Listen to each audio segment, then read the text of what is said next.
Soleh Hadi hilang. Soleh, kamu kemana?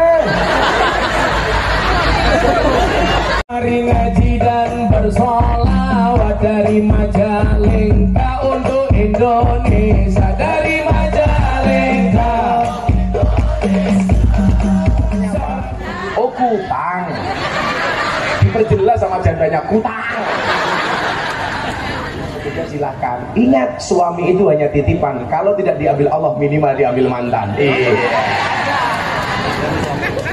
Para masyayikh, para kiai, para habaib, alim ulama, tokoh agama, tokoh masyarakat, para sepuh, bini sepuh, takmir masjid dan musola yang saya muliakan, para pejabat yang berkenan hadir dalam semua tingkatannya, termasuk TNI Polri yang saya hormati, segenap panitia penyelenggara dalam rangka tahlil dan takbir akbar 1 abad Nahdlatul Ulama, pengurus MWCNU Raja Galuh Kabupaten Majalengka yang saya banggakan, Bapak Ibu warga masyarakat Majalengka rahimakumullah. Beli semangka penjualnya perawan, perawannya ayu bokongnya lemu. Kayak orang Majalengka yang cantik dan tampan, izinkan Gus Miftah mengucapkan I love you.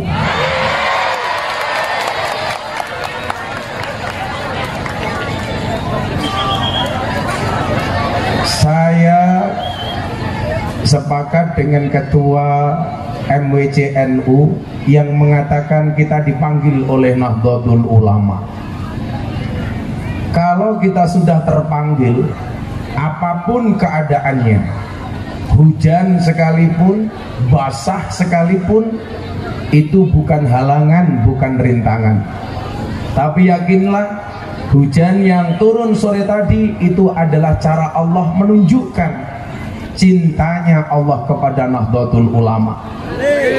Karena hujan berarti rahmat, maka yakinlah soal saya malam hari ini karena cinta dan cintaku padamu seperti air hujan. Maksudnya apa? Kamu bisa merasakannya tapi kamu tidak bisa menghentikannya. Maka saya melihat wajah-wajah yang bahagia, baik panitia penyelenggara maupun para jamaah yang datang. Kenapa? Karena jatuh cinta. Dan orang jatuh cinta itu harus bahagia. Karena kalau sedih namanya jatuh tempo. Bapak Ibu yang saya muliakan, dulu kiai saya, Kiai Haji Sudi Mubarak, ketika saya berada di pondok pesantren Bustanul Ulum Jaya Sakti Padang Ratu Lampung Tengah, saat itu beliau bagaimana mengajarkan rasa cinta saya kepada NU. Apa yang beliau lakukan? Beliau masang gambarnya Hadratus Syekh Hashim As'ari di kamar saya. Ada gambarnya Mbah Hasim, ada gambar Garuda Pancasila. Saat itu saya bertanya, Kiai, itu gambarnya siapa? Beliau jawab, ini adalah gambarnya Hadratus Syekh Hashim As'ari. Saya bertanya, itu siapa Kiai? Karena posisi saya waktu itu kelas 1 Madrasah Sanawiyah. Saat itu belum ada medsos seperti hari ini. Beliau jawab, ini adalah pendiri Nahdlatul Ulama sekaligus Rais Akbar Nahdlatul Ulama sekaligus pahlawan nasional. Kemudian ada gambar NU-nya, lambang NU-nya, ada tulisan yang sangat besar, wa'tasimu bihablillahi jami'an wa la tafarraqu. Kemudian sampingnya dikasih gambar Pancasila. Saya saat itu bertanya-tanya, apa pesan moral yang pengen disampaikan Kiai kepada saya? Kenapa ada gambarnya Mbah Hasim, ada gambar Nahdlatul Ulama Tali Jagat, ada gambar Pancasila? Ternyata Bapak Ibu, jawabannya hari ini. menjadikan saya orang yang berkarakter Ahlus Sunnah, berideologikan Pancasila, dan sangat menghargai kebenekaan dalam kerangka Negara Kesatuan Republik Indonesia. Maka hari ini mohon maaf, orang banyak menilai saya sebagai orang yang toleran, walaupun menurut kelompok sebelah toleransi saya kebablasan. Gara-gara saya menunjukkan sikap toleransi kepada semua orang, termasuk kepada sahabat-sahabat kita, umpamanya Kristen dan Katolik. Nah, yang tidak toleran itu ada orang sedang ceramah, ada semprit-sempritan, itu nggak toleran. Karena sangat mengganggu. Cangkemmu menang disit. Nah, Bapak Ibu yang saya muliakan, kita di dalam Nahdlatul Ulama perjalanan 100 tahun atau yang kita kenal dengan 1 abad, kita tidak bisa melupakan dua misi besar Nahdlatul Ulama. Hari ini kita ngerasani Nahdlatul Ulama. Ada 2 misi yang disampaikan oleh founding fathers Nahdlatul Ulama. Yang pertama adalah misi keagamaan, yang kedua adalah misi kebangsaan. Maka kenapa dulu di kamar saya ada Mbah Hasim, NU dan Pancasila? Karena ada 2 misi besar yang diemban oleh Nahdlatul Ulama, misi keagamaan dan misi kebangsaan. Bapak Ibu yang saya muliakan, saya dulu diajarkan, nak, kamu harus berkhidmat kepada Nahdlatul Ulama. Saat itu Kiai saya mengatakan, yang memudahkan akan dimudahkan, yang menolong akan ditolong, yang menghidupi akan dihidupi. Maka malam hari ini saya doakan sebelum saya lanjutkan, siapapun yang hadir karena kecintaannya kepada Nahdlatul Ulama, yang sakit disembuhkan, yang sempit dilapangkan, yang susah dibahagiakan, yang sedih disenangkan, yang berhajat dikabulkan, dan yang jomblo segera dinikahkan. Saya tadi di jalan ada panitia bilang sama saya, Gus, di Majalengka banyak jahe. Apa itu jahe? Janda herang. Apa itu janda herang, Pak?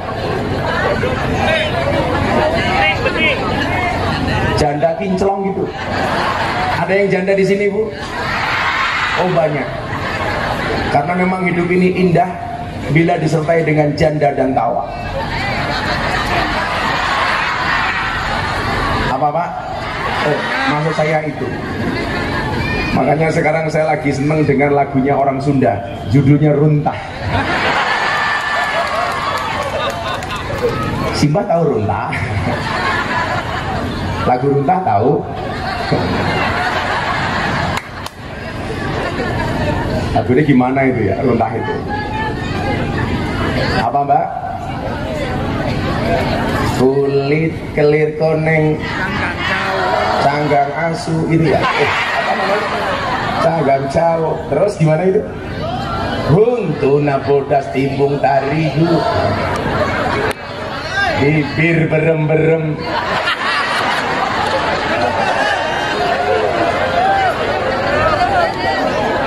Saya dulu tanya sama Buya Kiai Said Agil Sirot, Buya, bagaimana supaya saya gampang bisa ngomong Sunda? Gampang. Gimana, Buya? Nikah sama orang Sunda. Tapi mohon maaf Bapak Ibu, saya nggak bisa karena saya tipe suami yang setia. Karena saya punya prinsip, pasangan terbaik bukan yang datang dengan segala kelebihannya, tetapi yang tidak meninggalkan kita dengan segala kekurangannya. Saya harus ngomong seperti itu. Kenapa? Karena direkam banyak kamera. Apalagi kalau nikah kata sama orang Sunda katanya berat. Nikahnya gagal gara-gara sertifikat rumah, itu juga ada. Itu juga kejadian di Jawa Barat, Pak ya. Gagal menikah gara-gara ceweknya minta sertifikat rumah. Cowok jangan bilang, ah berarti cewek matre. Salah, Mas. Nggak ada istilah cewek matre, yang ada cowok kiri. Betul, Bu? Ya, karena jatuh cinta pakai perasaan, merawatnya pakai penghasilan. Makanya cowok yang good looking kalah sama cowok yang good rekening. Betul, Bu?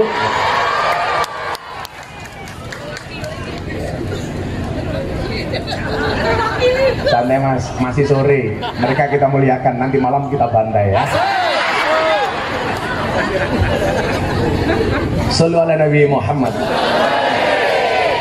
Bapak Ibu yang saya muliakan, eksistensi Nahdlatul Ulama selama 100 tahun. Dulu kiai saya bilang begini, yang memudahkan akan dimudahkan, yang menolong akan ditolong, yang menghidupi akan dihidupi. Saya mikir panjang itu. Sehingga hari ini kemudian saya kok agak aneh ketika ada pengurus NU mengatakan, yuk kita menghidupkan NU. Saya bilang, dari mana Anda menghidupi NU? Sama halnya dulu, mohon maaf, saya agak ribut dengan orang yang mengatakan kita membela Islam. Anda siapa mau membela Islam? Yang butuh dibela itu orang Islam. Contoh di Rohingya, itu orang Islam di sana dibunuh, Pak, dibakar. Maka kita apa? Toleran, simpati kepada mereka, membela orang Islam yang dihina, yang dibakar, yang dijajah. Maka satu saat ketika sahabat saya Deddy Corbuzier itu bertanya dengan saya tentang perihal iman. Dia bertanya bulan Ramadan, saat itu sekitar bulan April. Kemudian Deddy Corbuzier itu mendapatkan hidayah Islam syahadat bulan Juni, tepatnya tanggal 21 Juni. Salah satu pertanyaan yang ditujukan kepada saya apa? Gus Miftah, I will to ask you about Islam and Iman. Saya ingin bertanya kepada Anda tentang Islam dan iman. Saat itu pemicunya adalah beberapa kasus yang ada termasuk di Jawa Barat. Kalau nggak salah waktu itu di Tasikmalaya. Dedi tanya sama saya begini, Bapak Ibu, Gus, iman itu apa? Pertanyaan itu dia sampaikan di acara podcast saya sama Dedi. Iman itu menurut Gus Miftah apa? Saya jawab, Bapak Ibu, dalam satu kitab kecil namanya Jawahirul Kalamiyah. Di situ ada pembahasan tentang iman. Soal mahwal iman. Kemudian jawab, iman itu apa? Di situ dijawab, al-imanu huwa an na'taqida annallahu subhanahu wa ta'ala muttasifun bi jami'i sifatil kamali wa munazzahun bi jami'i sifatin nuqsani. Mas Dedi, kalau menurut kitab Jawahirul Kalamiyah ini, iman itu apa? Meyakini, mengiktikadi bahwa Allah itu disifati dengan segala sifat kesempurnaan dan dibersihkan dari semua sifat kekurangan. Jadi Allah itu sempurna, gak ada kurangnya. Oh begitu? Tanya Dedi. Iya. Berarti Allah itu sempurna. Oh sempurna, gak punya kekurangan? Gak punya. Pertanyaannya begini, bagaimana dengan pendapat Gus Miftah orang yang membela Allah? Apakah Allah itu perlu dibela? Saya bilang tidak. Kenapa? Allah itu maha kuat. Kalau kita membela Allah, berarti kita merasa sok paling kuat dibandingkan Allah. Contoh kasus, kenapa tersangka itu membutuhkan lawyer dan pengacara? Karena tersangka itu lemah, harus dibela oleh pengacara. Contoh, sahabat kita, anak pengurus GP Ansor, saudara David masuk rumah sakit. Kemudian memunculkan tersangka, si Dendi. Kenapa Dendi itu harus mencari pengacara? Karena tersangka itu posisinya lemah, makanya harus dibela. Dan naudzubillah min dzalik, kita semuanya mengecam tindakan hewan yang dilakukan oleh si Dendi kepada anak kita ini. Kenapa tersangka-tersangka itu butuh pembela? Contoh yang paling kuat, Sambo, Jenderal Bintang 2. Dia jadi tersangka. Kenapa maju ke pengadilan butuh pengacara? Karena lemah, Pak. Dia harus dibela. Dan undang-undang mengatakan tersangka itu berhak didampingi oleh pengacara. Artinya apa? Yang membela ini dianggap kuat, yang dibela itu lemah, walaupun dia Jenderal Bintang 2. Makanya kalau ada sahabat saya di sini ada polisi, santai aja dan nggak masalah. Pangkatnya kecil nggak apa-apa dan yang penting selamat. Daripada bintang 2 vonis mati. Untuk apa uangnya triliunan tapi menunggu dieksekusi? Betul? Makanya sahabat-sahabat Banser saya katakan, gak masalah le tanganmu kotor, yang penting hasilnya bersih daripada tangannya bersih, pendapatannya kotor. Betul? Makanya Banser santai aja. Saya besok masuk surga sama Pak Kiai Kose ini insya Allah yang awal Banser. Karena Banser itu tugasnya survei lokasi. Jadi sebelum Kiai masuk surga, surganya disurvei oleh Banser. Begitu surganya siap, Kiainya masuk, Bansernya keluar lagi.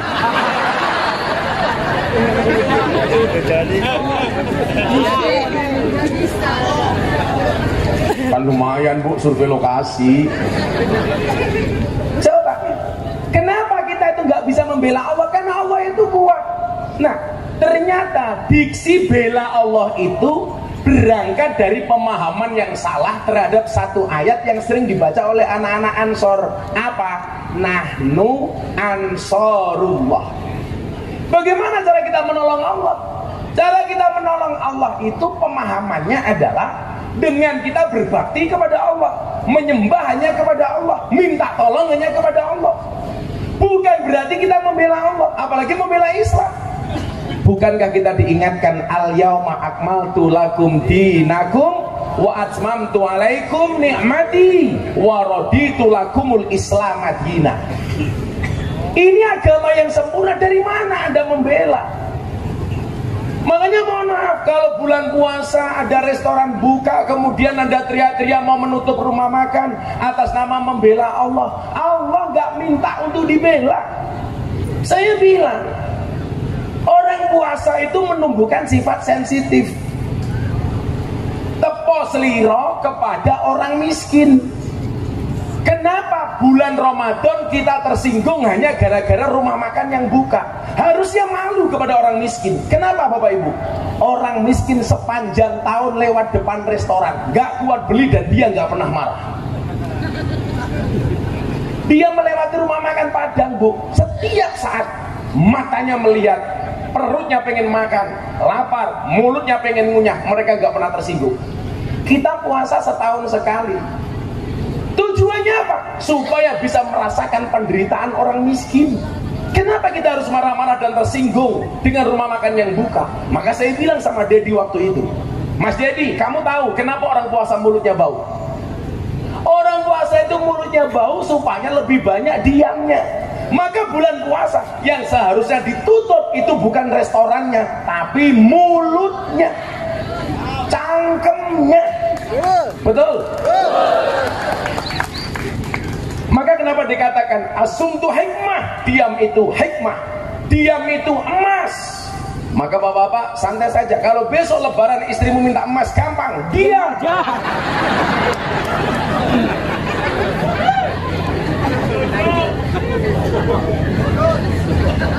Makanya kalau istri saya bilang, apa saya minta belikan emas, cicing, cicing mah ulah gandeng, kucing mah diserondeng.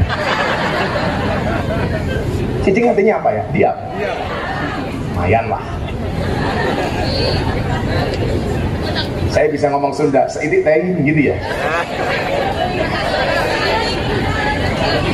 Seedik-seedik. Seedik-seedik.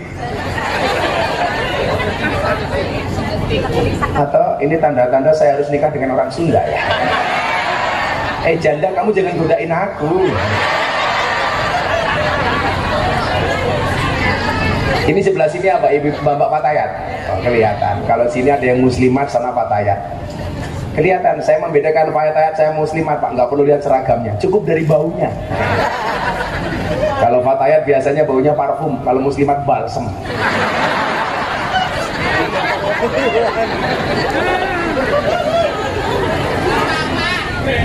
Tidak apa-apa. Sallu ala Nabi Muhammad. Saya muliakan. Pola pikir inilah yang kemudian dimiliki oleh Nahdlatul Ulama, sehingga organisasi ini menjadi organisasi paling besar tidak hanya di Indonesia, tapi di seluruh dunia. Maka hari ini ada mulai provokasi-provokasi yang mengatakan gak penting NO-NO-an, yang penting Ahlus Sunnah. Ini hati-hati. Saya mau kasih fakta Bapak Ibu.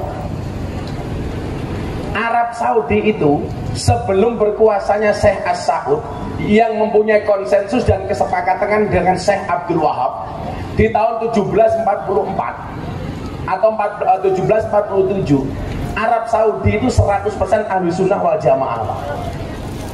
Kemudian gara-gara ada perjanjian dan konsensus antara Syekh Abdul Wahab dengan Syekh As-Saud, As-Saud memegang kendali ideologi bernegaranya, kemudian Abdul Wahab memegang kendali beragamanya. Pelan-pelan ahlu sunnah hilang, digantikan dengan Wahabi. Pertanyaannya adalah, kenapa ahlu sunnah di Arab Saudi hilang? Bahkan NU sempat harus kirim komite Hijaz gara-gara waktu itu makam Kanjeng Nabi mau dihancurkan. Jawabannya sederhana, karena ahlu sunnah wal jamaah di Arab Saudi gak ada satupun organisasi yang membentenginya, gak ada satu organisasi yang menjaga keberlangsungan Aswaja. Maka Aswaja hilang, diganti dengan ideologi baru namanya Wahaboy. Coba saat itu tempat-tempat sakral dihancurkan, tempat rumah lahirnya Kanjeng Nabi sekarang dihancurkan, diganti perpustakaan. Kemudian muncul wacana, apa wacananya waktu itu? Wacananya makamnya Kanjeng Nabi mau dipindah. Dan lebih gilanya apa? Ada satu tempat yang dulu Kanjeng Nabi nggak pernah mau lihat, namanya Ula. Sekarang menjadi tempat favorit, dibuat restoran mewah, hotel mewah. Cangkemmu rapit-rapit baik ya.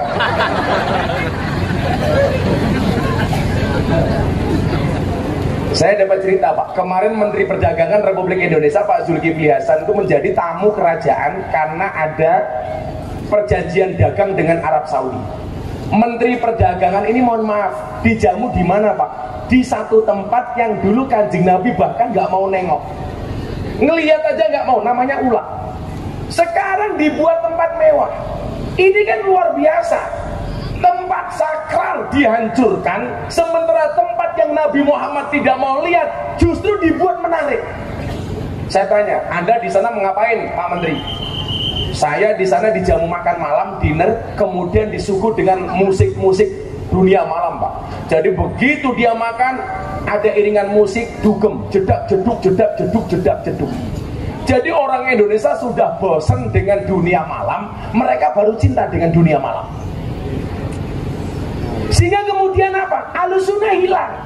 Nah, hari ini kalau ada orang mengatakan gak penting NU-NU-an, yang penting ahlussunnah, jelas ini adalah motifnya Wahabi.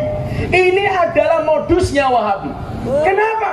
Karena di Arab Saudi ahlussunnah hilang gara-gara gak ada organisasi yang menjaganya. Pertanyaannya, kenapa di Indonesia ahlussunnah bisa bertahan? Karena ada organisasi yang menjaga keberlangsungan ahlussunnah, yaitu Nahdlatul Ulama. Sehingga saya katakan, kalau orang mengatakan gak penting NU-NU, jelas ini cangkem Wahabi, jelas ini propaganda dari Wahabi. Dan Bapak Ibu, ini hati-hati, Arab Saudi itu sekarang Wahabi mati Pak, gara-gara keberanian Muhammad bin Salman meratifikasi perjanjian Syekh Abdul Wahab dengan Syekh As-Saud. Dia mengatakan perjanjian itu sudah tidak berlaku lagi di Arab Saudi. Makanya sekarang ekstrim Bu. Saya kemarin haji, melihat mbak-mbak gak pakai jilbab, durasi 5 km dari Masjid Nabawi. Itu saya sampaikan ke pengajian, saya dibilang sama orang Wahabi, Miftah nyebar fitnah.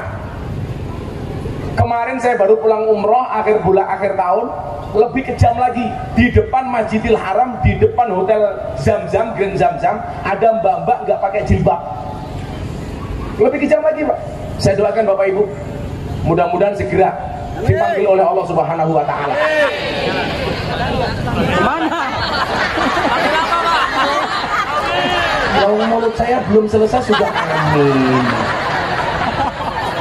Mudah-mudahan Bapak Ibu Raja Galuh segera dipanggil oleh Allah Subhanahu wa Ta'ala untuk ziarah Makkah Madinah.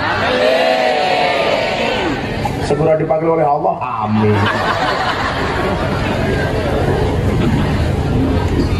Ini artinya apa? tanda-tanda kematian Wahabi di Arab Saudi. Di satu sisi positif, Pak, sekarang Imam Masjidil Haram sudah tidak alergi membaca suratul Fatihah dimulai dengan basmalah secara jahar. Sudah berani Pak mereka Bismillahirrahmanirrahim. Dulu nggak ada Allahu Akbar Alhamdulillahirrabbilalamin. Sekarang sudah basmalah jahar. Tapi yang menjadi persoalan adalah kematian Arab Wahabi di Arab Saudi akan menimbulkan masalah baru. Kenapa? Karena tokoh-tokoh Wahabi di Jazirah Arab akan mencari lahan subur. Dan salah satu tempat yang dianggap subur adalah Indonesia. Maka akan banyak tokoh-tokoh Wahabi yang akan datang ke Indonesia. Sebagaimana dulu ketika Habib terusir dari Jazirah Arab, dari Yaman, dari Arab Saudi, mereka datang ke Indonesia. Cuman bedanya adalah kalau Habib yang datang itu masih ada dampak positifnya. Tapi kalau Wahabi yang datang, wallah ini masalah. Dan kita nggak boleh berpangku tangan. Ini apa? Amanah founding fathers pendiri Nahdlatul Ulama mengatakan misi keagamaan dan kebangsaan. Apa misi keagamaan Nahdlatul Ulama? Menjaga berlangsungnya akidah Ahlus Sunnah wal Jamaah berjalan sesuai dengan relnya. Ini kalau ada tokoh-tokoh Wahabi datang, makanya kemudian muncul Pak istilah nggak penting tahlilan, mulai mempermasalahkan haulan. Padahal menurut Syekh Ibnu Hajar Al-Asqalani ketika ditanya tentang haul, dia mengatakan apa? Dikra yaumil wafat li ba'dil auliya wal ulama, memperingati kematian para wali dan para kiai, para wali dan para ulama. La yanhahu syariah, ini tidak bertentangan dengan syariah. Maka kemudian muncul istilah tahlil boleh, tahlilan enggak boleh, yasin boleh, yasinan enggak boleh, sholawat boleh, ya sholawatan enggak boleh. Enggak bisa membedakan antara sholawat dan sholawatan. Apa bedanya sholawat dan sholawatan? Bedanya tipis. Sholawat itu belum dibaca. Kalau sudah dibaca namanya sholawatan. Tahlilan itu belum dibaca. Kalau sudah dibaca namanya tahlilan. Yasin itu belum dibaca. Kalau sudah dibaca namanya yasinan. Sarung itu belum dipakai. Kalau sudah dipakai namanya sarungan. Kotang itu belum dipakai. Kalau sudah dipakai namanya kotangan. Masa dilarang? Ya kewer-kewer.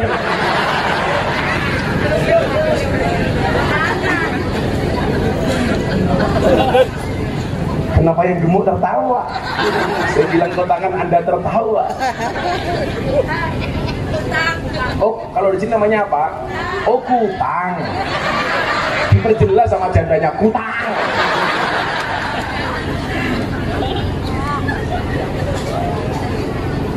Kalau di Jawa namanya kotang, Bu.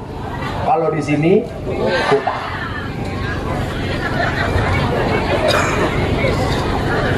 Makanya kita harus hati-hati. Misi keagamaan. Pertanyaannya begini, kok Gus Miftah pede banget tuh jadi orang NU? Saya pede banget. Coba Anda lihat kiai-kiai NU yang bertabur, kiai-kiai atau ustadz-ustadz yang bertabur di TV itu, Anda lihat siapa dari sekian banyak tokoh yang dari awal ngaku NU, Pak? Cuman saya.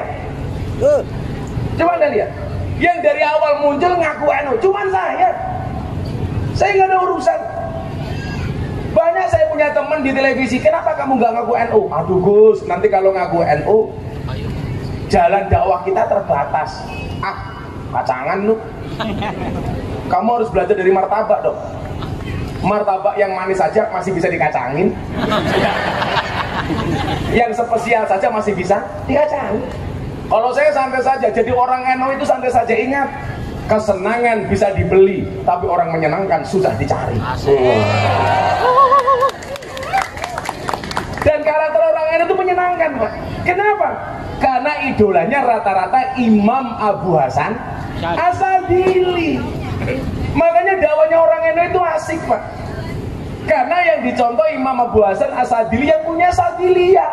Cuman kesalahan kita itu satu, nyontoh Abu Hasan Asadili tasawufnya, tidak mencontoh kayanya. Makanya kenapa kiai-kiai NU itu stigmanya miskin, karena salah sudut pandang. Padahal Imam Abu Hasan Asadili itu kaya. Dia pernah beli kuda yang gubernur Mesir gak bisa beli.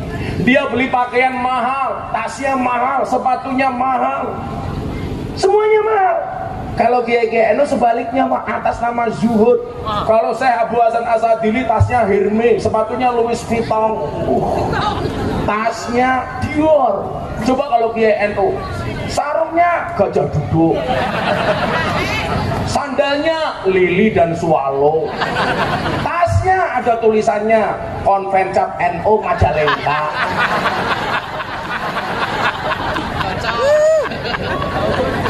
Kelihatan Pak.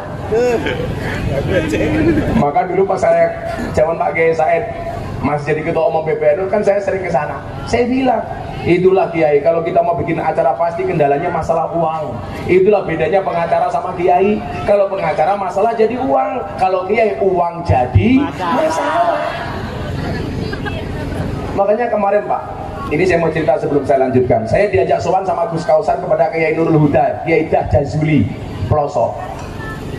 Gus Kausar bilang begini sama saya, ini anak-anakku, anak-anak muda yang pengen jadi kiai, kenapa saya kok selalu berpenampilan keren? Wah, ganteng lah gitu. Ya, penampilan meyakinkan, sama kayak Kose ya beda dikit lah.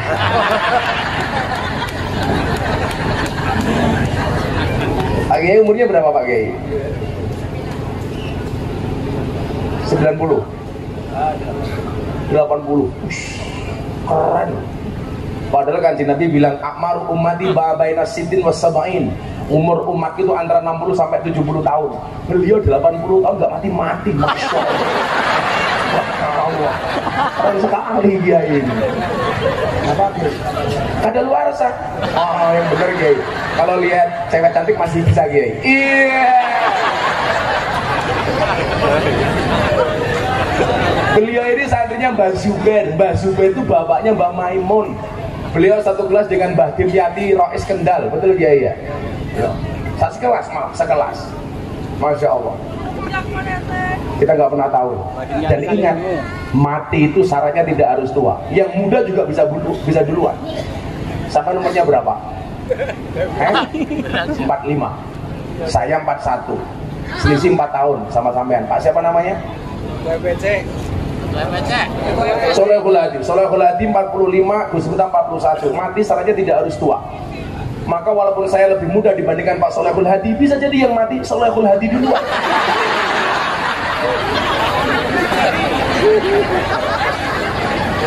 Kalau saya itu orang yang tidak pernah berhenti ngaji, kenapa Bapak Ibu? Alasan sederhana lagi. An-nasu yamutuna ala ma'asu wa yub'atuna ala mamatu. Manusia itu akan dimatikan sebagaimana kebiasaan dia hidup, akan dibangkitkan sebagaimana dia mati. Kenapa saya tiap hari ngaji? Satu, supaya saya punya cita-cita mati dalam keadaan pengajian. Kan keren. Kalau saya ngaji di Raja Galuh, tahu-tahu malaikat Israel datang, set, gitu kan, langsung diumumkan di masjid-masjid Raja Galuh Majalengka, innalillahi wa inna ilaihi rajiun, telah meninggal dunia dengan tenang saudara Solehul Hadi.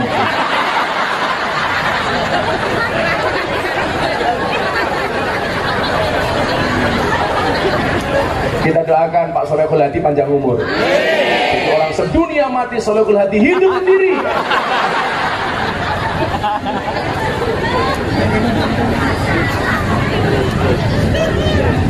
Saya diajak sowan kepada Mbah Yaidah, salah satu kiai sepuh di Indonesia, Kiai Nurul Huda Jazuli, putra dari Kiai Jazuli. Salah satu adiknya namanya Kiai Hamim Jazuli yang kita kenal dengan Gusmi. Kemudian ada Mbah Yaidin yang kemarin baru meninggal dunia, ini kakaknya Yaidah. Ada juga Guspu dan lain Nyai Badriah dan lain sebagainya. Nah Bapak Ibu, saya diajak sowan Kiai. Ini saya ingin mengatakan kepada ibu-ibu muslimat, tolong anaknya didorong jadi kiai.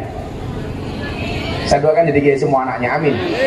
Gus Kausar bilang begini sama Yaidah, Abah, Yole, Gus Miftah ini Bah, kalau di Jakarta itu kiai keren. Dan bahkan kalau di kalangan pejabat, pengusaha dan BUMN ini terkenal kiai yang paling mahal, Pak. Murah itu hanya di Raja Galuh, Pak. Sudah murah, ditawar, gitu lah, Pak.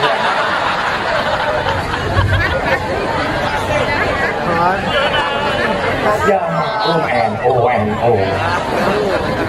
Maka saya bilang, cintaku pada kalian seperti air kencing di dalam kolam renang. Maksudnya apa? Wujudnya tidak nampak tapi hangatnya bisa dirasakan. Bagaimana saya tidak tambah cinta? Duduk tanpa tikar, Masya Allah. Yang gak ada tikar duduk, saya doakan mudah-mudahan pulang pengajian little body, sili tiga kelebon body. Ditanya sama Gus Kausar, menurut Abah bagaimana?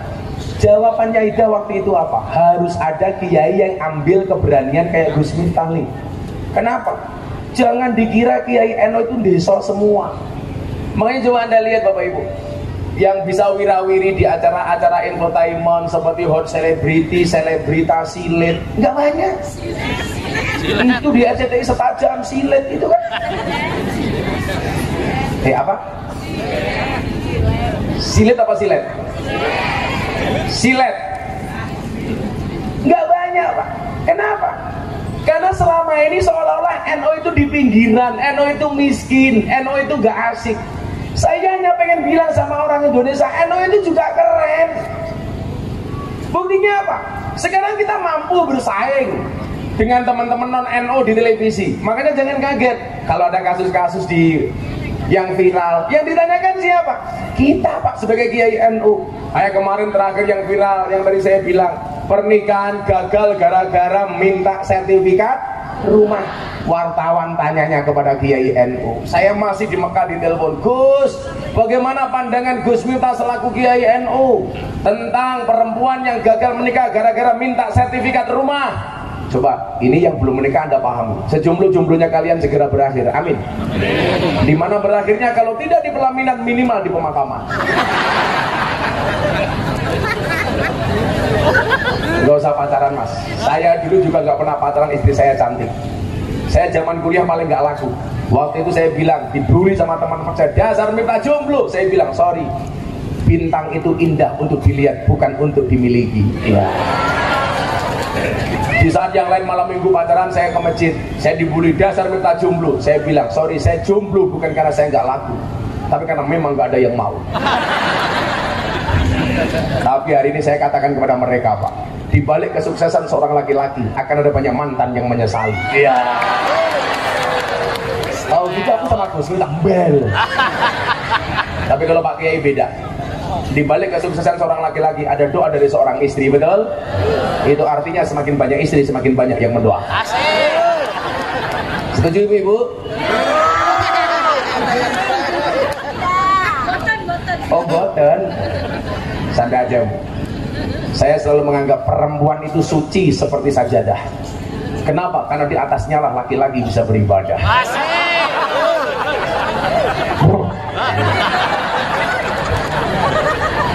Lanjut. Artinya bagi laki-laki semakin banyak sajadah semakin baik, betul? Setuju Ibu? Tidak, Mami. Laki-laki itu imam, perempuan itu makmum. Imam yang baik yang diikuti oleh banyak makmum. Berarti bagi imam semakin banyak makmum semakin baik, betul Bu? Susah amat ya. Coba, ini usaha terakhir. Dalam Al-Quran itu ada 4 macam tipe keluarga. Ibu-ibu Majalengka pilih yang mana? 1 tipe keluarga Nabi Nuh. Ciri-cirinya suaminya soleh, istrinya nakal. Wil'ab binti Ajwil, istrinya Nabi Nuh, nakal. Kemudian yang kedua, tipe keluarga Fir'aun. Suaminya nakal, istrinya solehah, Siti Asyah. Yang ketiga, tipe keluarga Abu Lahab. Suaminya nakal, istrinya nakal. Yang keempat, tipe keluarga Nabi Ibrahim. Suaminya soleh, istrinya solehah. Ibu-ibu Majalengka, Anda pilih tipe keluarga yang mana? Nuh, Fir'aun, Abu Lahab, apa Ibrahim? Ibrahim, subhanallah. Dan Anda tahu, Ibrahim istrinya 2.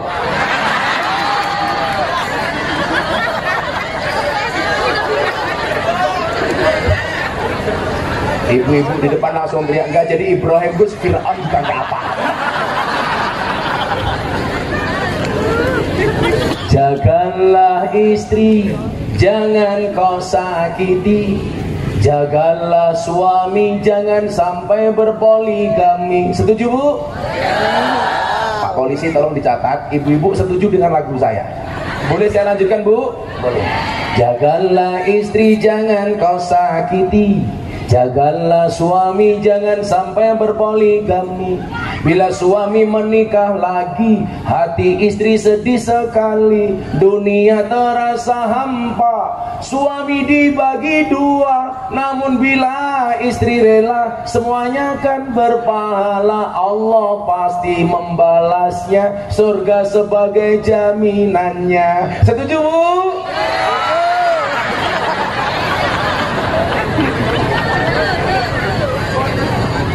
Bila suami mulai tak betah, istri harus segera berbenah. Bila perlu pergi ke salon, biar tidak kelihatan on. Tuh dengerin.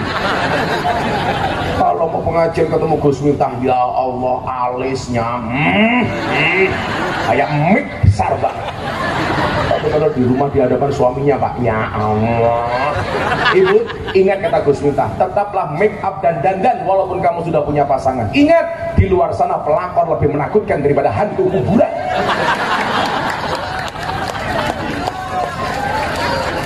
Dengerin tuh Bu, laki-laki itu kelemahannya satu, di mata.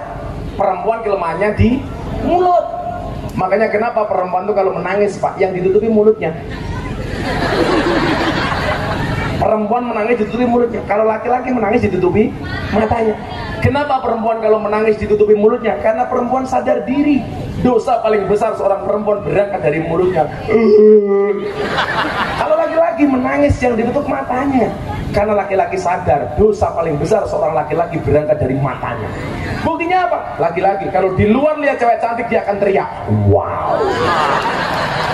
Begitu pulang lihat istrinya, weh.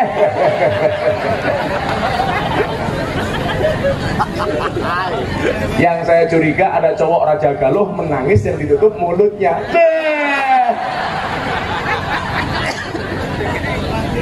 Balik. Bencong bro. Ini Kiai Endo. Gus, bagaimana pendapatnya? Coba sekarang Pak, saya tanya. Bu, pernah dengar hadis ini nggak? Perempuan yang paling baik adalah yang paling murah mas kawinnya. Betul? Pertanyaan saya, itu hadis yang membaca laki-laki apa perempuan? Yang seharusnya membaca laki-laki apa perempuan? Bukan laki-laki, perempuan. Kalau yang membaca laki-laki ini bahaya, penjajahan kepada perempuan. Dek, dengerin, tuh ada hadis bunyinya, perempuan paling baik yang paling murah mas kawinnya. Itu penjajahan laki-laki kepada perempuan. Seharusnya yang membaca hadis itu siapa? Perempuan, supaya tidak banyak tuntutan kepada laki-laki. Jangan dibalik. Sekarang dibalik. Nabi Muhammad menikah dengan Siti Khadijah, mas kawinnya 20 ekor unta. Itu seharusnya yang membaca laki-laki apa perempuan? Laki-laki, supaya menjadi laki-laki yang bertanggung jawab kepada perempuan. Jangan dibaca perempuan. Kalau dibaca perempuan nanti banyak menuntut kepada laki-laki. Lah, kegagalan dakwah kita itu sering salah menempatkan dalil. Yang seharusnya dibaca perempuan dibaca laki-laki, yang seharusnya dibaca laki-laki dibaca oleh perempuan. Maka saya dulu ketika menikah mencontoh Kanjeng Nabi, tapi bedanya Kanjeng Nabi 20 ekor unta, saya 20 ekor kutu. Gimana Pak? Kan saya miskin Pak. Walaupun sebenarnya mbah saya itu kaya 7 turunan. Persoalannya saya keturunan nomor 8.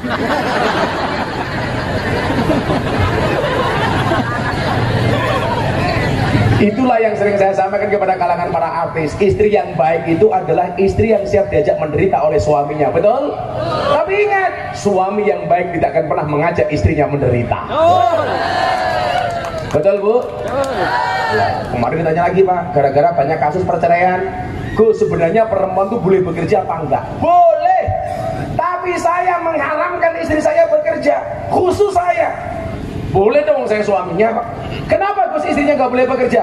Karena saya mikir, Bu, istri itu dinafkahi setiap hari saja masih berani dengan suami, apalagi kalau istri punya pendapatan sendiri. Betul? Ini orangnya juga datang, biasanya jilbabnya pink, yang jilbabnya putih insya Allah lebih parah. Kalau saya nggak boleh, Pak. Tapi kalau ibu-ibu mau bekerja silakan. Boleh, Gus? Boleh. Dulu saya menikah dengan istri saya bilang, cukuplah kamu menjadi tulang rusukku, biarkan aku menjadi tulang punggungmu. Karena saya punya prinsip, lelaki itu tulang punggung, bukan tulang tulung.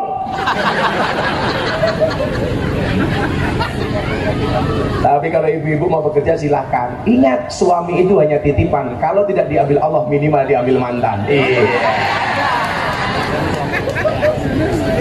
Ayo selawatan dulu yuk. Jangan adro nggak ini? Adro. Jauh amat, bro. Kamu selawatan di situ. Ya, sorry ya Mas ya. Kita berada di atas panggung yang sama, tapi dengan amplop yang berbeda.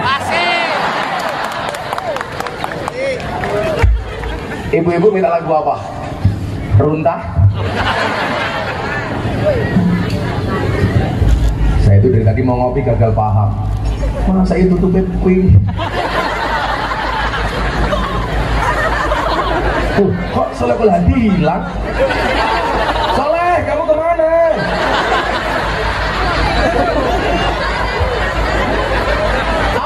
Cowok baperan.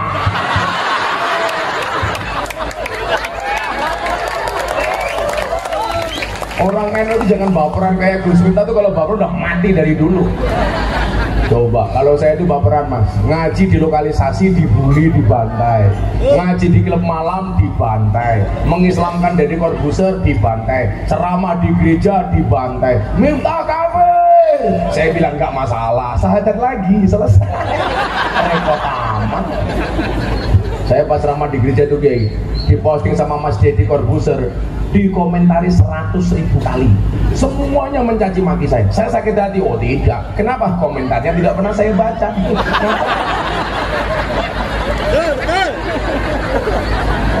Hadi, kamu jangan baper. Oh hilang Hadi. Hadi, I love you full. Ingat, konsepnya begini kalau kamu itu sering diomongkan orang, biar saja, berarti kamu populer. Kalau kamu dijatuhkan sama orang, berarti kamu tinggi. Kalau kamu dimusuhi, berarti kamu kuat. Santai saja. Betul, Bu?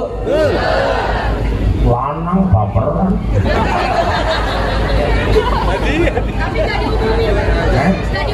Nggak diumumin apanya, Bu? Oh, jangan-jangan mati nanti lagi. Hadi, maafkan aku. Istrinya sedih. Mana istrinya? Oh, istrinya saja cantik kok. Cie. Kenapa dulu mau menikah dengan Pak Hadi? Kamu khilaf ya?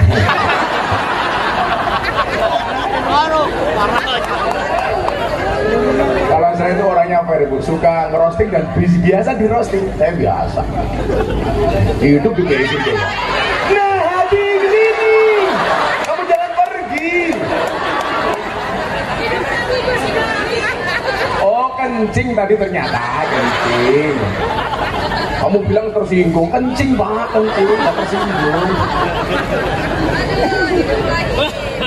Hidup lagi, tak pikir mati ya.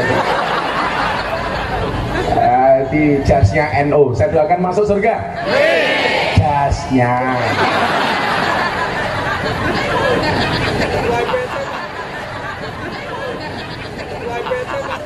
Salatullah salamullah ala toha rasulillah. Salatullah ala yasin habibillah, ala yasin habibillah. Tawasana bismillah wa biladi rasulillah wa kulli mujahidi lillah bi ahlil badri ya Allah.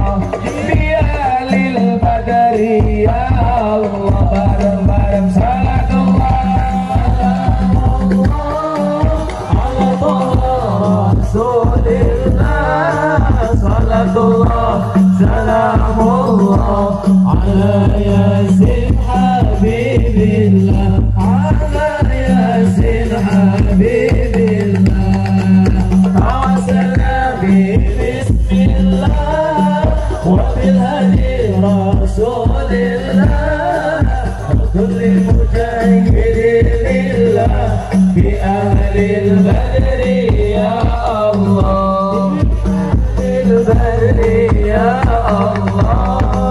Joko tingkir minumnya kopi, kopi ditanam di pinggir kali.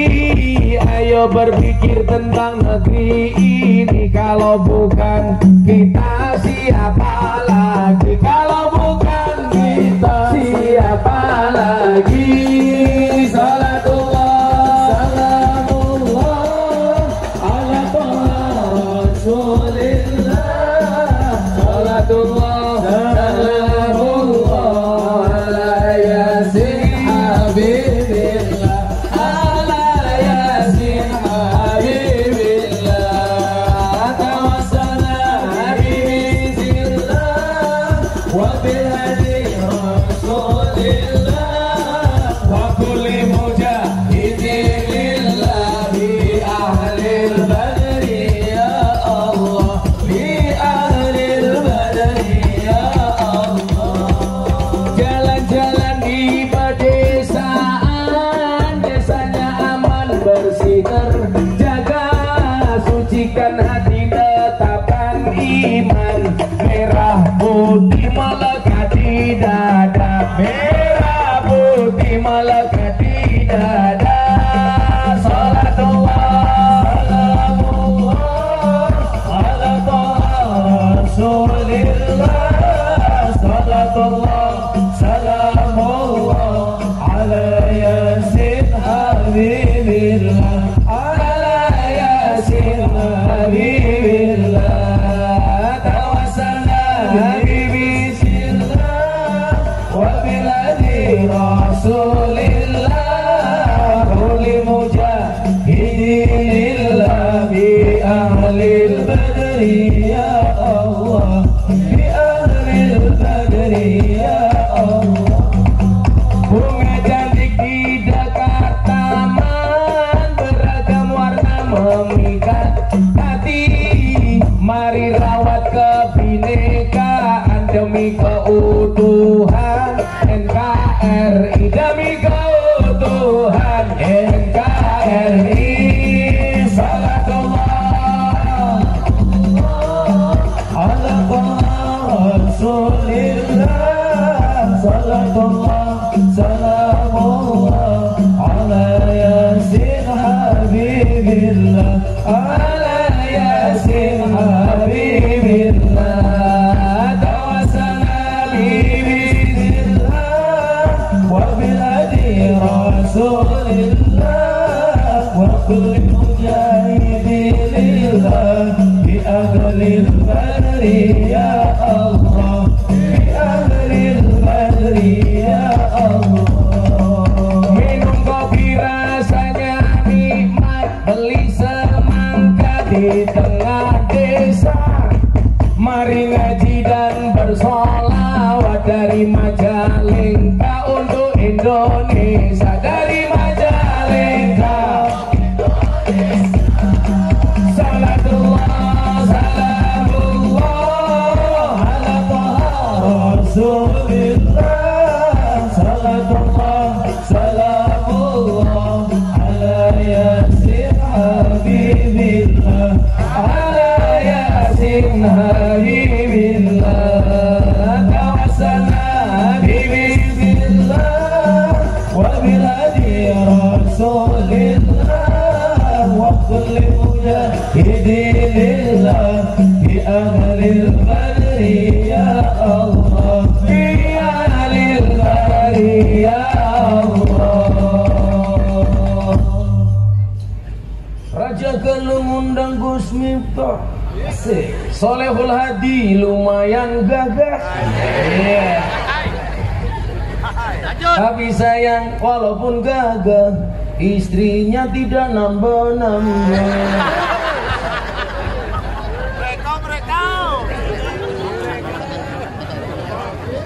Provokator. Satu aja hati jangan nambah-nambah. Kamu udah laku aja beruntung. Istrinya cantik loh. Padahal Hadi pas-pasan. Besok Mas Hadi masuk surga karena bersyukur, istrinya bersabar. Mas Hadi masuk surga bersyukur karena punya istri cantik. Istrinya bersabar karena punya suami kayak gini. Kita doakan Mas Hadi masuk surga pertama kali, amin. Berangkat setelah pengajian, amin.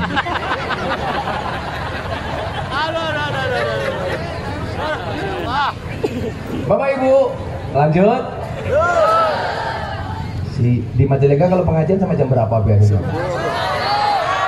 Jam 2. Jam berapa? Sampai subuh. Ya Allah. Murah, banyak permintaan.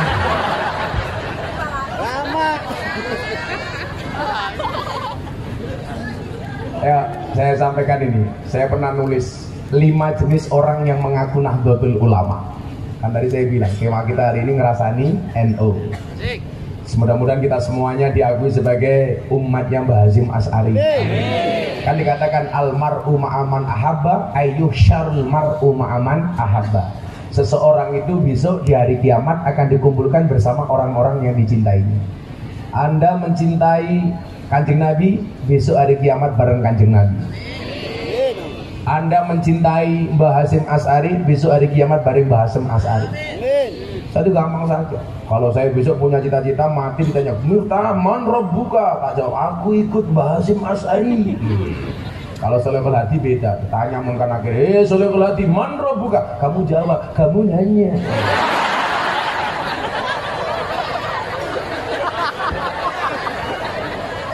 Langsung malaikatnya teriak, "Cuaks!"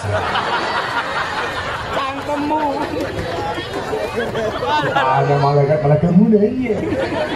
Ada Hadi dipukul sama malaikat, iya, gelundung, langsung malaikatnya teriak, "Toh, ganjel toh!"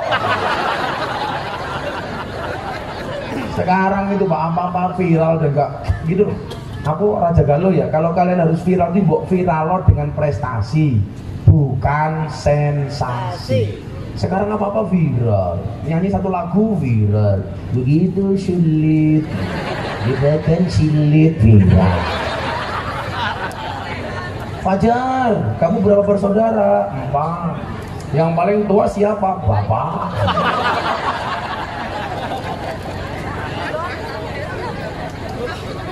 Waktu Budit, kan saya dia yang terus FYP. Ya Bu, kalau FYP itu juga, saya tadi dari malam Pak, sampai sore tadi lihat TikTok wajahnya gambar saya terus. Kok nggak ada Sholehul Hadi ya?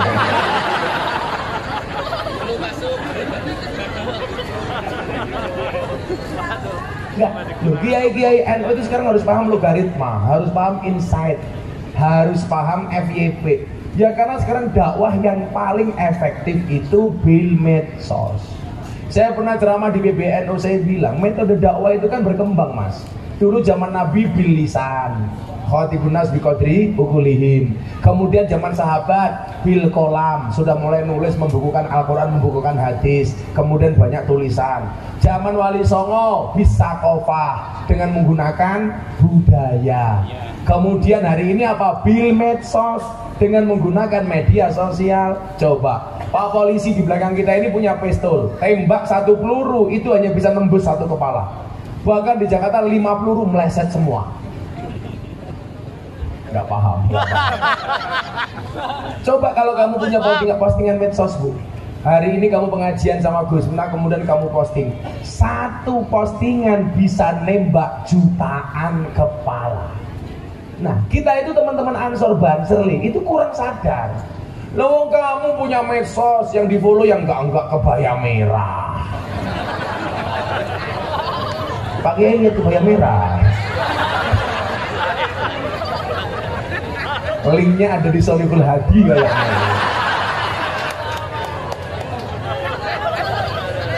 Bilang ya, manfaatkanlah, hargailah waktumu sebaik mungkin. Kenapa? Karena sedetik saja berharga, apalagi 19 detik.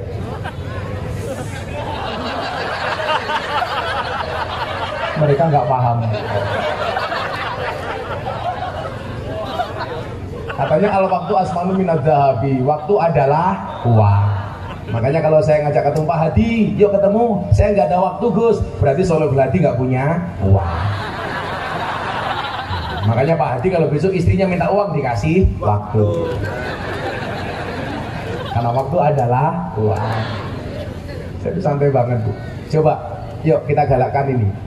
Bisa kofah kemudian bil medsos dengan media sosial. Harus menang Pak. Kita Instagram, YouTube, kemudian TikTok. Yang gila itu hari ini logaritma TikTok. Itu gila-gila. Kalau dulu Pak zaman almarhum Kiai Haji Zainuddin MZ, ini anak-anak tak kasih tahu betapa pentingnya ini.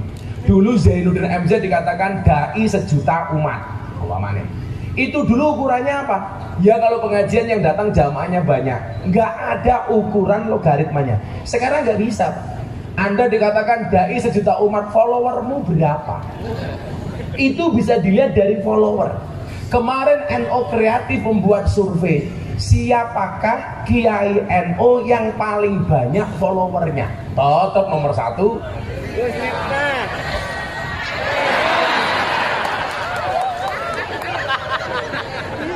Betul. Asal kalau hati followernya 3. Ya, artinya apa Mas Hadi? Kita harus sadar medsos betul hari ini. Kalau enggak kita kalah teman-teman ini. Enggak yang dulu sih cuma berkat tok. Coba dijawab. Bapak NO Ibu Mus 5. Emang enggak bangga banget Anda jadi orang NO? Bapak NO Ibu Mus 5. Kakang Ansor Adeva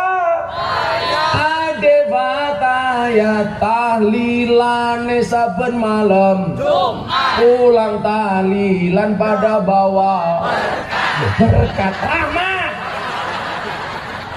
berkat aja yang dibikin. Pantas kita gak maju-maju Pak, berkatan top. Kasihan gak ada berkatnya ini ya. Miskin amat panitianya. Belum. Oh belum. Anak cewek itu hobinya 3. Ngemol, ngemil, ngomel. Makanya gembung-gembung kayak gini. Santai aja Mbak. Ada teori yang mengatakan 100 kg di bumi sama dengan 30 kg di Mars. Itu artinya Anda tidak gemuk, hanya salah planet. Maka Anda saya minta menjadi fatayat di Mars, di planet Mars saja Mbak ya. Orang gemuk itu kalau foto biasanya ciri-cirinya 1, posenya miring. Tangan dari perutnya kelihatan. Balik lagi Gus ke Solehul Hadi jangan saya. Ini permintaan Solehul Hadi. Tapi kamu harus pede jadi orang gemuk. Sekarang cewek gemuk lebih diminati daripada cewek seksi. Kenapa? Jelas. Kenapa cewek gemuk lebih diminati daripada cewek seksi? Karena cewek seksi hanya fokus kepada penampilan, tidak pernah fokus kepada perasaan. Iya. Hidup gemuk. Tapi kalau cowok jangan gemuk-gemuk. Karena penelitian di rumah sakit Yogyakarta kalau cowok perutnya besar biasanya burungnya kecil.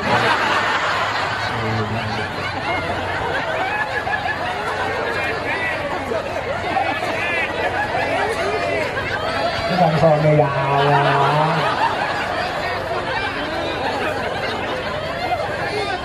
Iya kamu, iya kamu. Soleh maning bae. Paling dibuka isinya kayak penti.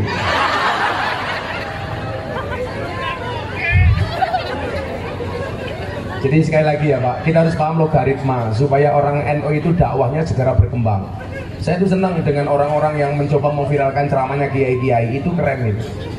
Itu bisa insya Allah HP-mu menyelamatkanmu, amin. Apalagi fatayat, kan fatayat terus usia lagi ini. Kalau muslimat ya yang posting fatayat, fatayat yang bergerilya kan begitu.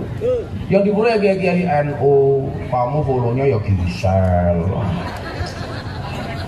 Loh kalau saya itu Bu, semua orang saya ikut ngaji. Kemarin saya baru bagi-bagi mukena di lokalisasi Tretes Pasuruan. 680 mukena saya bagi kepada mbak-mbak PSK. Ini saya besok mau bagi-bagi di Sarkem, besok di Bandungan. Saya itu orang yang ngurusi semuanya, menampakkan NU itu betul-betul diterima oleh semua golongan, betul? Santai saja, karena aku kayak ini lontek, ya nggak apa-apa.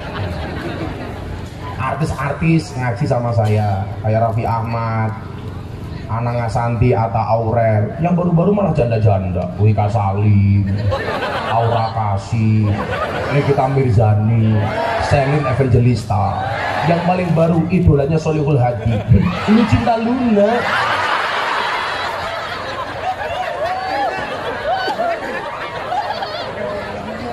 Cantik bro, tapi begitu meluk saya, subhanallah, businya keluar. Akhirnya tahu lu Cinta Luna.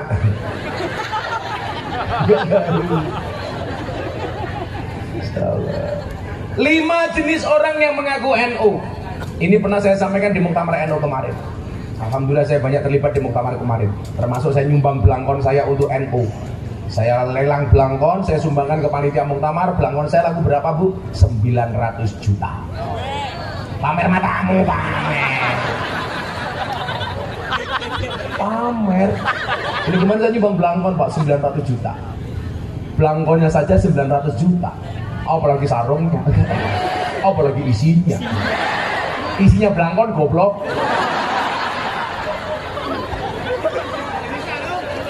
Bisa isi sarung. Ini belangkon loh, 900 juta. Padahal saya cuma buat waktu itu 90.000. Ini.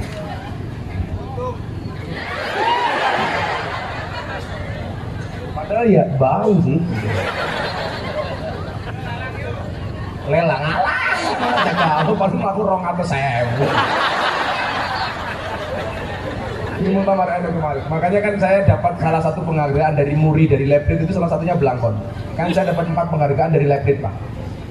Salah satunya belangkon lelang termahal sedunia 900 juta. Nomor 2 dai yang paling konsisten pengajian di lokalisasi klub malam 23 tahun. Kemudian yang ketiga ujian skripsi dihadiri paling banyak orang 1.500 orang. Yang terakhir selebritis yang paling banyak wajahnya dilukis di bokong truk. Ada 350 truk bokongnya digambar Gus Miftah. Dari mobil truk sampai mobil tangki sedot WC.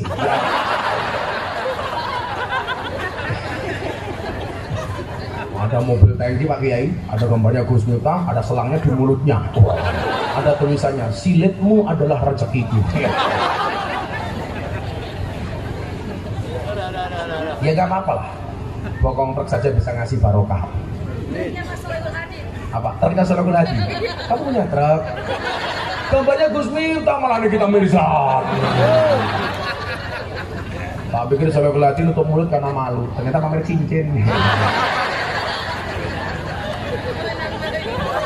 Salah lagi. Tenang di, tenang.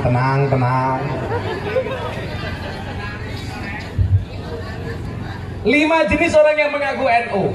Yang pertama, ini sengaja mau saya sampaikan karena ini musim-musim mau pemilu. Kelompok orang yang tidak tahu menahu tentang seperti apa dan bagaimana Nahdlatul Ulama.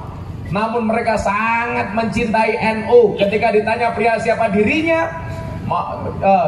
dia pun dengan tegas mengatakan kalau dirinya adalah NU. Banyak pak, orang-orang awam kita dia nggak pernah sholat. Dia nggak ngerti NU itu apa. Dia nggak ngerti wasatiyah itu apa. Dia nggak ngerti tasamuh itu apa. Dia nggak tahu moderat itu apa. Tapi mohon maaf, sangat mencintai NU. Saya pengajian di Jambi, di tengah-tengah lapangan. Mereka kumpul dari jam 8 pagi, saya datang jam 12 siang. Kalau saya mules pak, saya masuk ke rumahnya warga karena di lapangan nggak ada toilet. Itu ada rumah, gambarnya itu gambar saya full dengan semua pose. Terus ada gambarnya NU. Begitu saya keluar, saya tanya, Bu, ini rumah siapa? Rumah saya. Yang masang gambar saya dan NU itu siapa bu? Suami saya. Saya tanya, suamimu santri? Bukan Gus. Suamimu kiai? Bukan. Suamimu orang baik? Bukan. Suami saya itu preman paling besar di kampung ini. Tiap malam pekerjaannya mabuk. Tapi dia sangat mencintai NU. Tiap malam dia melihat YouTube-nya Gus Miftah. Ini menunjukkan apa? Dia nggak ngerti NU, tapi sangat mencintai NU. Ketika saya tanya, kenapa suaminya ibu senang sama NU dan Gus Miftah? Dia senang. Pengajiannya Kiai NU tuh asik, fleksibel, tidak mengharamkan apa-apa, nggak gampang menggurui, nggak gampang mengkafir-kafirkan, nggak gampang meneraka-menerakakan, nggak gampang mengharam-haramkan. Bahkan kalau Gus Miftah tuh mengaji sama pemabuk di lokalisasi, di klub malam. Kalau saya punya prinsip pak, Kulla syai'in idza kasura rahusa ilal adaba. Segala sesuatu itu kalau jumlahnya banyak pasti murah kecuali adab. Kalau adab semakin banyak semakin mahal. Tapi kalau kamu pengen jadi yang mahal gampang, jadilah yang sedikit. Barang itu kalau sedikit langka. Kalau langka antik. Kalau antik harganya kiai itu banyak. Yang ngurusi londe jarang. Siapa? Gus Miftah. Berarti Gus Miftah kiai.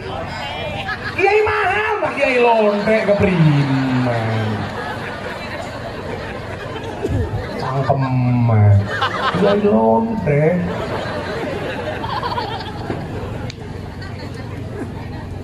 Saya itu Pak Kiai ngurusi PSK, ngurusi londe yang dimaksud. Saya nggak pernah sekalipun menyebut mereka londe di hadapan mereka. Nggak mungkin. Kan nggak mungkin pengajian saya para londe rahimakumullah. Nggak mungkin. Saya menjaga betul mereka. Makanya kenapa mereka mencintai saya. Nah kemarin Pak ada mural, tahu mural nggak? Sekarang lagunya lagi ngetren tuh. Mangguburul neng karaokean. Mural-mural itu pemandu karaoke Pak. Saya kemarin dari Kalimantan. Satu klub malam ada cewek di atas dadanya ditato Gus Miftah. Saya begini fotonya. Saya bilang ini anak ngapain? Akhirnya juragannya video call.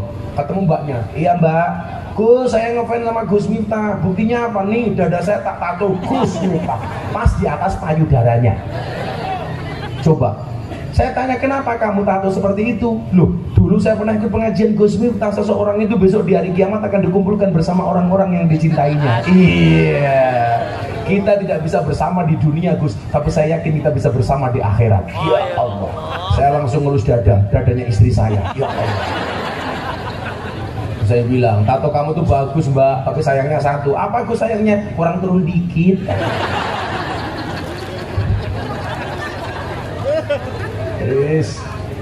Ini banyak orang yang tidak kenal NU tapi sangat mencintai NU. Kelompok pertama.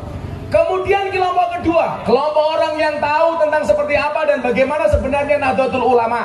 Tetapi mereka tidak mau tahu perihal NU. Apakah NU mau nyungsep, apakah mau maju, apakah mau mundur, apakah mau hancur. Mereka tidak peduli dan mereka pun juga mengaku sebagai NU. Ini orang yang sebenarnya paham dengan NU tapi tidak pernah mau tahu apa itu NU. Ini banyak di Indonesia. Betul? Jadi kalau ada kegiatan NU seperti ini ya cuek. Padahal kalau kita bikin kegiatan itu kan hadisnya 3 sumbangannya. Mangkana lahu ilmun, yang punya ilmu falyatasaddaq bi ilmi, sedekah dengan ilmunya, nyumbang. Wa mangkana lahu malun, yang punya harta falyatasaddaq bi malihi, sedekah dengan hartanya. Mohon maaf, yang pertama yang punya ilmu, sedekah dengan ilmunya. Mulang kata orang Jawa. Mulang, tahu mulang Pak ya? Ngajar. Kalau punya harta, falyatasaddaq bimali, sedekah dengan hartanya, nyumbang. Wa man kana lahu quwwatan, yang punya tenaga, sedekah dengan tenaganya, rewang. Jadi kalau ada acara seperti ini, itu iurannya cuma 3. Yang punya ilmu mulang, yang punya harta nyumbang, yang punya tenaga rewang. Jangan jadi yang nomor 4, enggak mulang, enggak nyumbang, enggak rewang, cangkeme cerewet. Ada yang seperti itu? Orangnya juga datang, duduknya juga di depan. Biasanya jilbabnya hijau.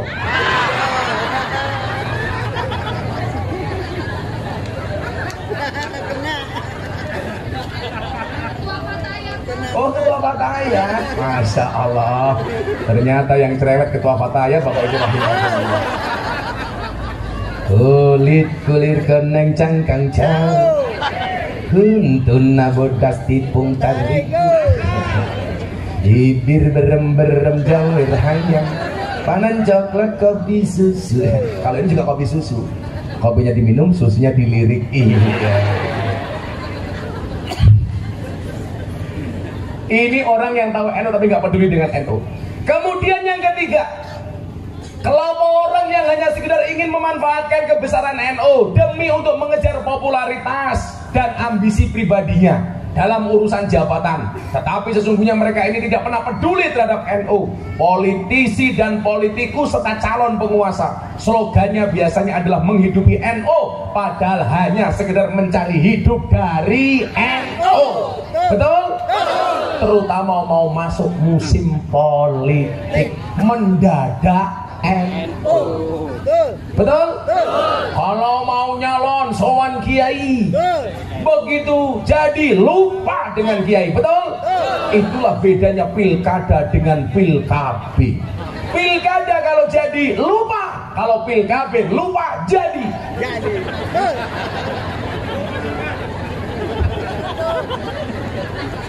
Kalau mau nyalon Pak Son, Pak Kiai tolong saya didoakan, begitu jadi lupa. Maka kiai-kiai hanya dianggap seperti daun salam dan laos. Kalau tahu Bu daun salam sama laos, kalau mau masak sayur dicari pertama kali, kalau sayurnya sudah matang dibuang pertama kali. Kalau mau nyalon sowan kiai, begitu jadi lupa dengan kiai, bajingan. Hati-hati. Ya kita tuh harus sadar politik, tapi bukan berarti NU hanya untuk komoditas politik. NU itu partainya apa-apa boleh, wong NU bukan partai kok. Anda mau nyoblos apa itu urusan itu. Tapi ingat, jaga kekompakan Nahdlatul Ulama. Betul? NU itu jumlahnya di Indonesia 120 juta orang, Pak. Pak Jokowi itu jadi presiden hanya dipilih 90 juta orang. Artinya apa? Kalau NU kompak, Pak Ali, jangankan bupati, nyalon gubernur jadi, nyalon presiden jadi. Tapi kita itu nggak pernah kompak. Yang salah siapa? Guru TK. Ada guru TK di sini. Oh ini guru tersangkanya ini. Kok guru TK Gus? Iya, gara-gara masuk TK pertama kali anak-anak diajari lagu, judulnya Balonku ada 5. Rupa-rupa warnanya, hijau, kuning, kelabu, merah, muda, dan biru. Meletus balon hijau. Pertanyaan saya, kenapa yang meletus balon hijau? Hijau itu warnanya NU. Maka orang NU nggak bisa akur gara-gara balonnya meledos. Guru TK tersangkanya. Tawan.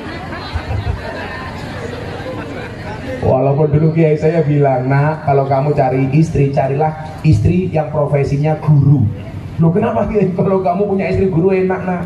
Kamu masuk kamar ditanya sama istrimu, papa masih ingat pelajaran kemarin? Iya. Kamu jawab, nak, lupa mah. Langsung istrimu bilang, ulangi lagi papa. Guru TK, jangan nyanyi lagu balonku ada 5. Ngapain? Kita itu kalau kompak kok susah. Saya dulu berharap, saya ceramah di gereja, saya dibully mati-matian. Saya berharap kawan-kawan saya NU membela. Ternyata enggak, malah saya dibantai. Karena kita nggak bisa kompak. Saya dibantai bukan karena beda pendapat, tapi karena beda pendapatan. Bukan masalah nasab, masalah nasib. Kalau ngomong nasab, saya sampai urutan 18 mbah saya hafal. Hafal saya, Bu. Coba kita banyak yang nggak hafal, hanya sampai 5 orang di atasnya. Saya sampai mbah saya 18 hafal, Pak. Coba saya ngomong jenengan itu. Miftah Maulana Habibur Rahman, Muhammad Muradi, Muhammad Boniran, Muhammad Usman, Kiai Jalal Iman, Karyonawi, Madarum, Kiai Ilyas, Muhammad Besari. Berapa? 9. Muhammad Besari punya bapak Anom Besari, makamnya di Caruban. Muhammad Besari itu makamnya di Ponorogo. Anom Besari punya bapak namanya Abdullah Mursad, makamnya di Kediri. Abdullah Mursad punya bapak Raden Demang, punya bapak Pangeran Demang, punya bapak Panembahan Praworo, punya bapak Susuhunan Wirasmoro, punya bapak Sultan Trenggono, punya bapak Raden Patah, punya bapak Prabu Brawijoyo 18. Tapi saya malu kalau ngomongin mbah. Makanya dikatakan apa? Wasyarul alamina dawil khumuli idza fa'akhartahum dzakarul jududa. Generasi yang paling jelek itu generasi yang senantiasa membangga-banggakan mbahnya. Kalau ada orang hebat dia mengatakan mbahku lebih hebat daripada orang ini, tapi di saat dia ngomong seperti itu dia bukan siapa-siapa. Dan generasi yang paling hebat itu siapa? Wa khairul alamina dzu hasabin qadimin aqama li nafsihi hasbang jadida. Ini baru generasi yang top. Makanya kamu jangan bangga kalau bapakmu besar. Yang besar bapakmu, yang punya pondok bapakmu. Kamu bukan siapa-siapa. Makanya dulu ketika saya mau dipek mantu, mau diambil mantu sama kiai besar, saya menolak. Jangan kiai, saya nggak usah dipek mantu. jangan diambil anak mantu. Karena saya mikir Bapak Ibu, kalau mertua saya orang besar, saya beban mental. Kalau saya besar, orang-orang Majalengka akan bilang lumrah Miftah bisa besar. Kenapa? Karena punya mertua besar. Kalau saya nggak bisa besar, orang akan mengatakan gobloknya Miftah. Kenapa mertuanya besar, mantunya tidak jadi besar? Maka waktu itu saya berdoa, ya Allah, saya pengen mendapatkan mertua yang biasa-biasa saja. Bila perlu gampang tak bohongi.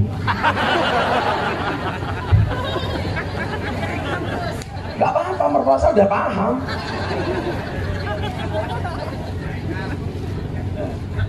Hadi macam-macam tak ajar kamu. Saya dulu ikut mertua itu Pak, ngenes. Mertua saya itu rumahnya hanya RSS, SS, SS, SS. Rumah sangat sederhana sekali sehingga selonjor saja susah.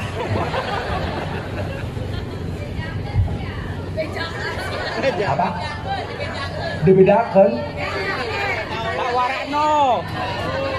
Dibilangin, silakan ngomong sama mertua saya. Hari ini dia bangga menantuku Gus Miftah. Makanya cowok-cowok begitu. Kalau ada orang menertawakanmu dengan kegagalanmu, maka kamu harus bisa menertawakan mereka dengan kesuksesanmu. Kamu jangan insecure dengan masa depanmu. Ingat, masa depan itu seperti sekumpulan tempe. Artinya apa? Enggak ada yang tahu. Asli. Betul? Itulah bedanya tahu dengan bokong. Tahu dibalik tetap tahu, bokong dibalik jadi Tahu. Tempe. Pak Kiai ketawa. Ngerti atuh. Masih punya istri Pak Kiai? Udah nggak ada? Oh masih ada? Masya Allah. Awet rahasia panjang umur Kiai. Illa wahid, illa wahid. Illa wahid, illa wahid. Wah, rahasia panjang umur menurut Pak Kiai, istrinya cukup satu saja. Illa wahid fakat Kiai.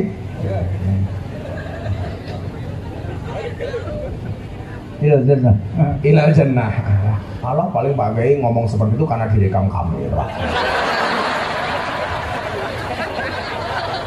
Coba kalau di belakang panggung, Isnan goes, zit goes. Oh, soalnya muridnya Pak Kiai. Oh, pantas.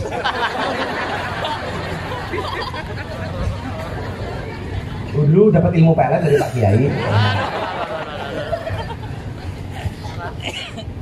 Kemudian yang keempat, kelompok orang yang sesungguhnya mereka ini sangat membenci NU, tetapi karena ingin mencari selamat dan aman sehingga mengaku-ngaku sebagai NU. Hati-hati.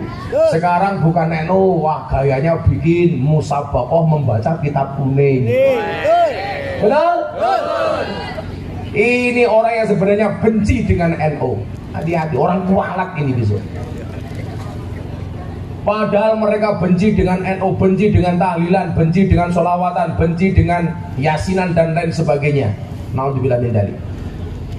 Kemudian kayak dulu kan ada tuh Pak, sebelum kemarin muktamar NU di Lampung, ada orang yang sama sekali bukan NU, katanya diminta jadi ketua umum NU. Mau saya sebut namanya? Hidayat Nur Wahid. Ngaku-ngaku diminta menjadi ketua umum PBNU. Siapa yang minta? Wah, aku yang mending milih Solehul Hadi. Jelas perjuangannya untuk NU. Betul Hadi? Tapi pesan saya satu Pak Hadi, kamu boleh pakai jas NU, boleh pakai peci NU, boleh pakai baju NU, pakai kaos NU. Tapi saya nggak setuju kalau ada sarung, ada gambarnya NU. Saya tersinggung. Coba kalau kamu pakai sarung NU Mas, kamu ngising nggak dilepas sarungnya, itu kan gambarnya NU, kok nyawang bokongmu, udah kencingnya nggak cebok, pakai sarung NU. Saya nggak setuju Pak. Saya tuh paling nggak berani Pak pakai atribut-atribut NU. Alasan saya sederhana, saya nggak bisa menjaga marwahnya NU. Apalagi kita gampang banget nulis kalimat tauhid la ilaha illallah Muhammadur Rasulullah di kaos. Masuk toilet kaosmu nggak kamu copot, itu namanya menistakan kalimat tauhid. Betul? Jadi pesan saya kayak Pak Hadi, kalau pakai jaket jas seperti ini, kalau masuk toilet tolong dicopot, menjaga kewibawaan NU. Lah kalau sarung kan repot. Masa Hadi pakai sarung? Cawan dulu.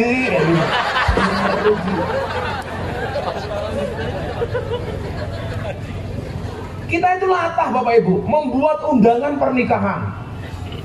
Tulisannya kadang-kadang apa Mbak? Wa min ayatihi an khalaqalakum min anfusikum azwajan litaskunu ilaiha wa ja'ala bainakum mawaddatan wa rahmah inna fi dzalika laayatil liqaumin yatafakkarun. Ar-Rum 21. Fungsi ayat itu kamu tulis di undangan itu untuk apa? Saya mau tanya.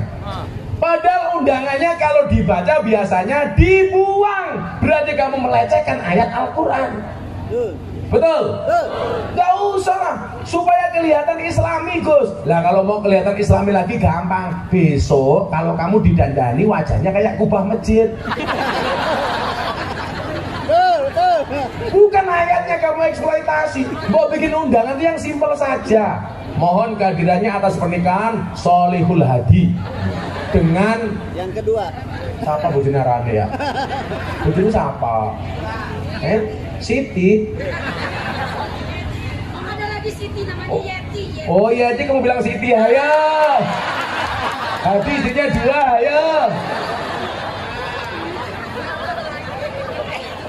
Ketua Fatayat. Namanya Yeti, Pak. Kenapa Siti?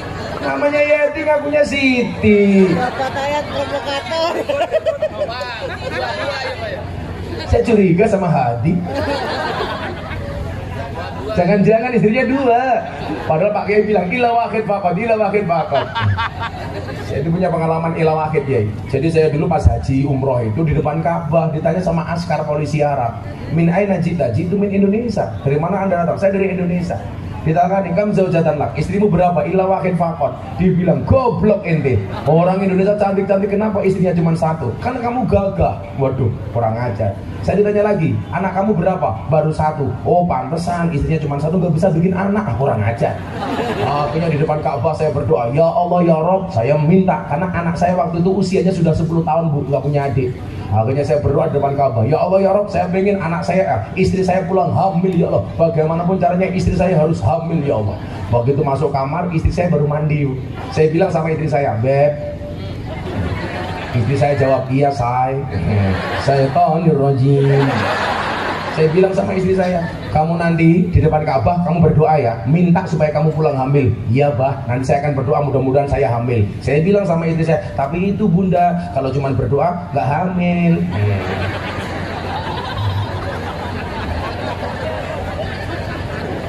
Hadi, Yeti apa Siti? Yeti. Kalau bikin undangan itu simpel saja. Hadiri pernikahan Solihul Hadi dengan Yeti hari Rabu tanggal 6 2020 umpam. Sudah, bawahnya ditulisi mohon 200.000. Selesai. Kayaknya mohon doa restu. Dikasih restu nggak kasih 200.000 marah. Kenapa dikasih tulis wamin ayati an khalaqalakum? Kan ibu-ibu tahu, saya itu spesialis penasihat pernikahan para artis. Anang Ngasati menikah yang memberikan nasihat siapa? Gus Miftah. Atta Aurel, Gus Miftah. Deddy Corbuzier Sabrina, Gus Miftah. Via Valen, Gus Miftah. Yeni Inka, Gus Miftah. Lesti Kejora Rizky Bilar, bukan Gus Miftah. Emang iya, kalau Lesti sama Rizky itu jamaah saya Bu, tapi dia nikah yang memberikan nasihat bukan saya, orang lain. Tapi nggak apa-apa lah, doakan mereka baik-baik saja. Punya kasus Lesti sama Rizky yang cerewet Solihul Hadi.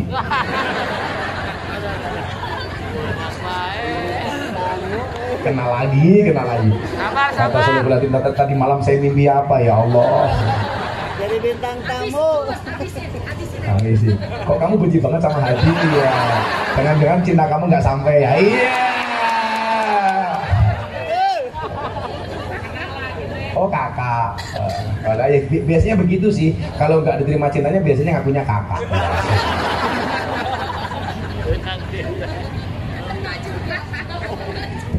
Ya Allah, Hadi. Kemudian yang terakhir, yang kelima. Ini yang saya berdoa kepada Allah, mudah-mudahan kita semuanya menjadi kelompok yang ini. Kok gak diaminkan sih? Telat, mereka sudah minggat. Kelompok orang yang dengan pengetahuan ke-NU-nya memang benar-benar gigih dan ikhlas memperjuangkan, menjaga dan berkhidmat kepada NU. walaupun mereka tidak mendapatkan apapun dari NU. Kelompok inilah yang akan diakui sebagai santri dan didoakan sampai kepada duriannya oleh Mbah Hasyim Asy'ari. Amin. Dan saya mencatat dulu Habib Lutfi itu pernah bilang sama saya begini, kalau seandainya saya punya tiket surga, saya rela memberikan tiket surga saya kepada anak-anak Banser. Amin.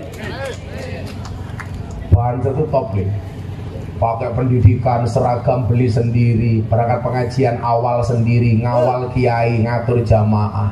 Ya betul? Betul. Salah-salah dipukuli sama komandannya, panitianya lupa rokoknya. Betul. Banser. Itulah Banser. Betul? Betul. Banser dilawan. Curhat. Ini orang yang akan diakui sebagai santrinya Mbah Hasyim Asy'ari.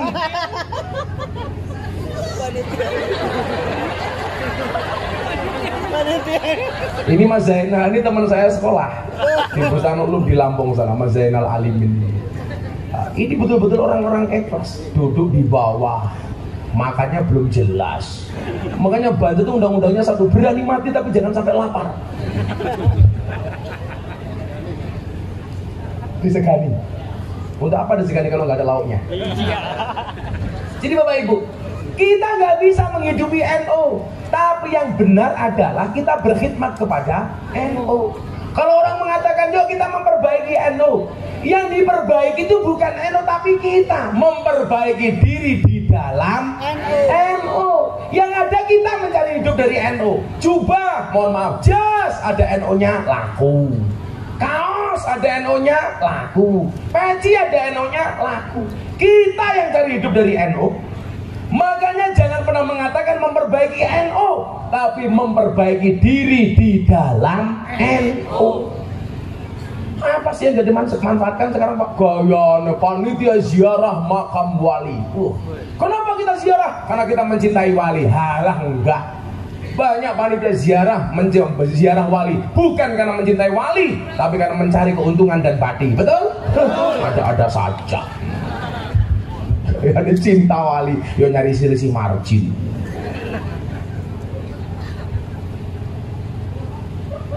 Kayaknya ibu moto saya pakai flash, HP-nya cross saja gaya. Ini yang kelima.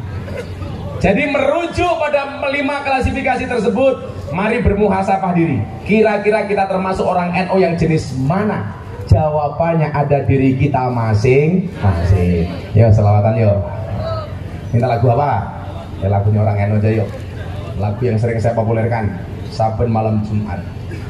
Yuk, flashnya dihidupkan bareng-bareng untuk NU. Mudah-mudahan NU di abad kedua semakin bersinar. Amin. Bawa HP semuanya Bapak Ibu. Yang bawa HP-nya dihidupkan, temannya Gus Miftah, yang gak dihidupkan